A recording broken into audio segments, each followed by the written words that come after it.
Keluar.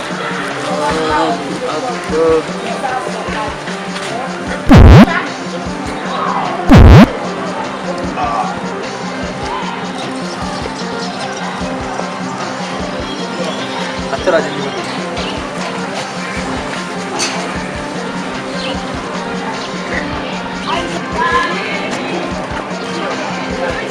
Ka jawo ni zamu shawara ne? Dan wani irin jahilci ne na kawo ka ne ka ba su sallah ni zan fita na yi cusa.